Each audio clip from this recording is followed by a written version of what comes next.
Nos estamos riendo con nuestro invitado de hoy, el doctor Victorio Trippi, uno de nuestros doctores honoris causa de la Universidad Nacional de Córdoba. Pertenece a la Facultad de Ciencias Agropecuarias, de donde ha sido docente por años, autor de importantes libros, ha trabajado como profesor en la Universidad Nacional de Tucumán, como que es oriundo de Tucumán, y estudió en la Universidad de La Plata cuando todavía no estaba instituida la carrera de ingeniero como tal aquí en Córdoba. Una larga familia. Tucumano entonces, de origen. Tucumano de origen. ¿Y de qué nos reíamos? De que no usa celular. Así es. Un día, un amigo aquí en Córdoba, recién hacía poco salieron los celulares y me dijo, tome, llévese este celular porque Le es hace útil. falta. Y jamás Lo usó. usé, así que se lo devolví tal cual, Y no tiene. impecable. Sí, el trabajo que nos dio para encontrarlo. Pero está muy bien porque usted se preserva. ¿Cuántos años tiene, doctor? En 90. 90. Voy a cumplir Meses más, 90. meses menos. Sí, meses menos más bien, porque me faltan unos meses. Se lo ve estupendo.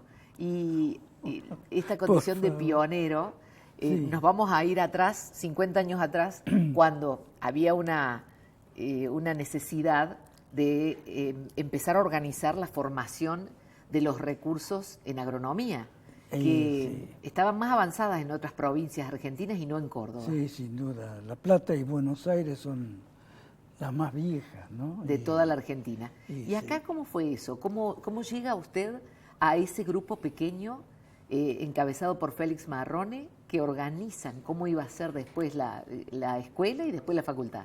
En realidad yo no sé exactamente cómo se generó el grupo, pero había en el rectorado de la universidad, se ve la inquietud de crear un instituto de ciencias agronómicas. Y Marrone llega después. Es decir, lo primero que nace es una comisión que designa el rectorado, y en donde no estaba Marrone. Marrone llega, digamos, cuando ya se dio el nacimiento de lo que era el Instituto de Ciencias Agronómicas, y entonces él fue designado así como director, y ahí es que comienza Marrone. Pero Marrone en la gestión, digamos, de origen no estaba. Y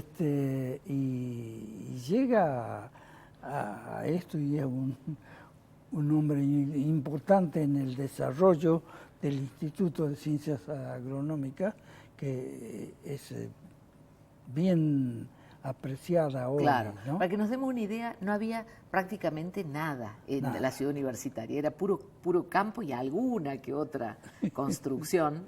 Y bueno, y a ustedes les tocó ir a un edificio semi-abandonado que lo empezaron a reacomodar. Es decir, cuando Marrone se hizo cargo, bueno, él ya se ocupó de toda la gestión que sigue, digamos, la organización de las diferentes secciones del instituto y del desarrollo.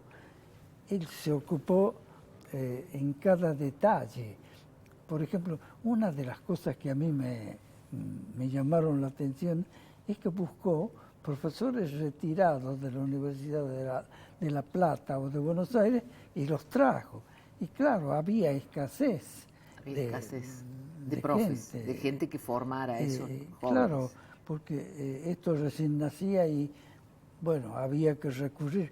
Pero esa actitud de recurrir buscando el recurso humano en las viejas universidades, facultades más bien, fue decisivo. Fantástico para ustedes. Y claro, para armar un cuerpo así de profesores. Exacto. A una escuela que empezó pequeña, un instituto que empezó pequeño. Claro, porque el instituto se fundó justamente sobre la base de lo que había en biología. Claro. Y bueno. Pero también tuvo la contra de que a los 3 meses ahí nomás vino el golpe de Estado. Bueno, sí. Esos vaivenes siempre los sufrimos nosotros. curioso que cuando uno se hace viejo, se da cuenta que como que de vez en cuando está sujeto a un... Sí, tanto en lo político como en lo económico. A un quiebre. Claro, Sí. claro, que pareciera como inevitable. ¿Y a usted qué tarea le tocaba? ¿Qué hace Usted es doctor en fisiología vegetal. Bueno, ¿Y cuál es la tarea dentro de lo que es la organización de la tarea de un ingeniero agrónomo? es decir,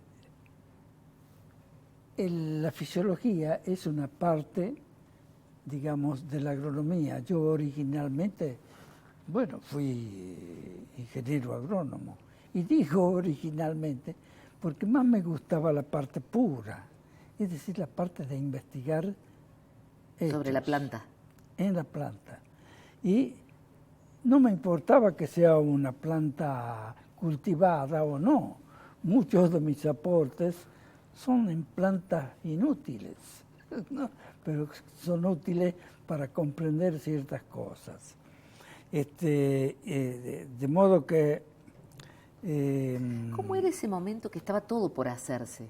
Porque hoy ya está el INTA, que fue contemporáneo, las bolsas de cereales, todo eso más o menos apareció todo en la misma época. Tienen la mayoría 50 años. Pero ustedes tenían que acostumbrar a ese productor que hacía la labranza desde hace 100 años, capaz en una familia, 80 años, a que ese ingeniero le podía ayudar para potenciar, por ejemplo, su siembra.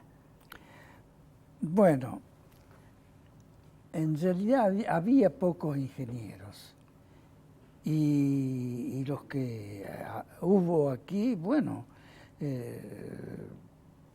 trataron de generar progreso en base a que el país invierta en esto. Y así se funda, aparece la Facultad de Agronomía, después aparece el INTA en Córdoba, como un instituto de fitopatología y de fisiología a continuación, es decir, se va agrandando la familia.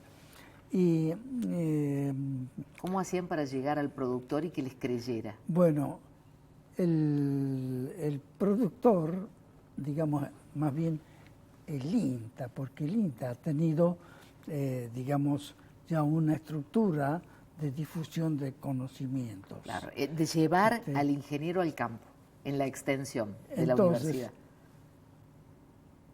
Claro, aquí hay que pensar qué es el INTA y cómo está organizado, ¿no? Porque el INTA tiene varios estratos, digamos, en la organización. Una parte estrictamente científica, otra parte un poco más, digamos, adaptada a las necesidades que tiene la gente como recurso de conocimiento y bueno, y la difusión, que es... La divulgación, del conocimiento científico. Exacto. De modo que en las estaciones experimentales el INTA tenía ya la estructura desde hace mucho tiempo, nada más que digamos, en Córdoba no se había desarrollado. No, si nos contó León Murúa en un trabajo de investigación, el ingeniero Murúa, que era de extensión del INTA, que cada vez que llegaba creían que era un recaudador de impuestos. Entonces le cerraban las tranqueras, nadie lo quería recibir. Y que hizo una vez una reunión justamente científica, entre comillas, y hizo un montón de invitaciones por mimeógrafo. Él se las hizo y las repartió. Una sola persona fue. Y a lo mejor había 100 establecimientos a la redonda, ¿no? Dice que fue una sola persona, no los podía convencer de que de lo que iban a hablar era de la introducción de otros productos o cómo podían optimizar la tierra, etcétera, etcétera. Bueno, es un largo camino el que han hecho en 50 años, ¿no? Sí, porque ha habido una gran transformación. Sí, y es que Córdoba nunca, digamos, había sido vista como un gran productor de cosas agrícolas, digamos. Y bueno, con el tiempo las cosas fueron cambiando. Yo siempre llego a una idea. ¿Cuál? La de Heráclito. ¿Cuál? Nada permanece, todo cambia.